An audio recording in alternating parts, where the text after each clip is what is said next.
Dear students, welcome to FE Learning. This is Alam with you, and now I'm going to record the exercises as I promised that I will upload tutorial 1 and 2 before the midterms, and after that I will upload tutorial 3 and 4. So let's get started. Before going to tutorial 1, I will be giving you some basic concept that will help you out to solve the question related to first law of thermodynamics, working fluid, and so on. Okay, so whenever we are solving the question with the first law with this tutorial, we have to always consider system and surrounding.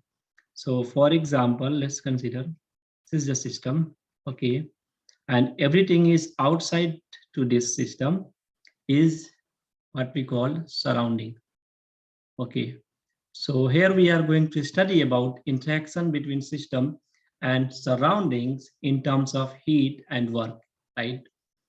So if let's say if we are adding Q, which is the heat, okay, to the system, it means the system gets some form of energy, right? In the joule, or we mostly going to take in kilojoules, right? So the system gets some energy. Doing so, we can say the heat input is always positive to a system. And so it should be positive because while adding the energy to the system, it should be positive.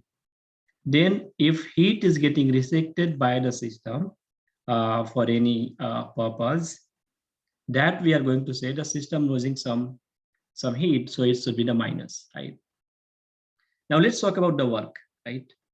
Again, if we are talking about the work and work is getting to the system, like let's say for system for piston cylinder assembly, the piston do some work, right, for compressing the gas. In that case, work is positive because again the system getting some form of heat, right, some form of energy, and again those units are we are going to take in kilojoule. If work done by a system, here we have to consider that is negative again because of the fact the system loses some heat, some energy while performing the job, right? So this should be always represented by minus sign, okay? So with this concept, the next one I would like to introduce you here, the first law of thermodynamics, right?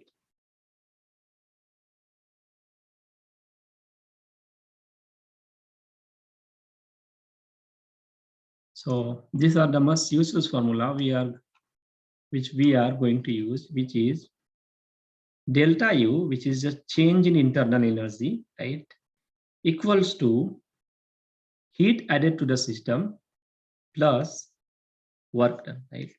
So this formula we are going to use a lot of time to solve questions, right? So we can say, sorry, change in internal energy equals to heat added to the system plus the work done, right? The reference book which we have, which shows that delta U equals to heat plus work. But sometime also, some of the reference book also use delta U equals to Q minus W.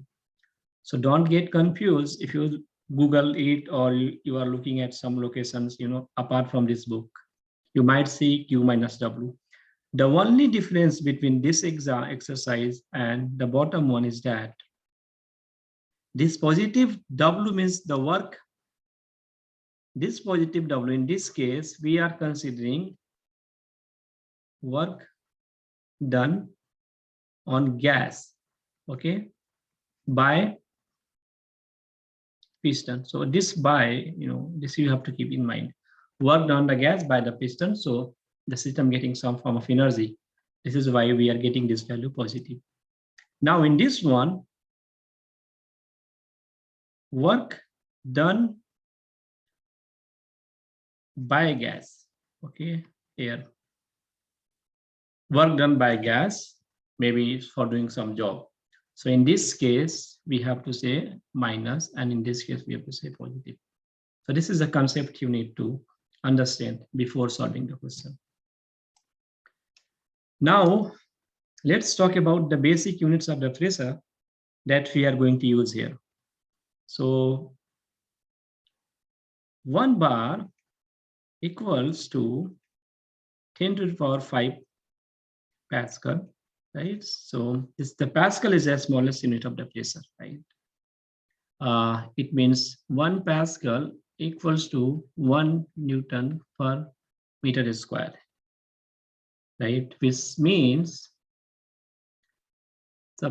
suppose we are talking about the pressure is equals to force over area, right? So here force is in Newton and area is in meter square, saying that if you have an area of 1 square meter, right, the force, whatever is going happening, which is 1 Newton on this, which is 1 Pascal, right? Something in the sense. Anyway, we are not going to use this Newton per square meter concept. That is for your information. But we are what you are going to use is 1 bar equals to 10 to the power 5 Pascal, or we can also say it is 10 square dot 10 to the power 3 Pascal, because it's again the same. 2 plus 3 is 5. We can keep this 10 square as 100 and this as K. So it's become 100 kilopascal, right? So 1 bar equals to 100 kilopascal, which we are going to use as unit while solving the question in most of the cases for tutorial 1. This K means 1000, so that is just for 1000, right? Okay, that's it. So let's switch on, go directly to exercise 1.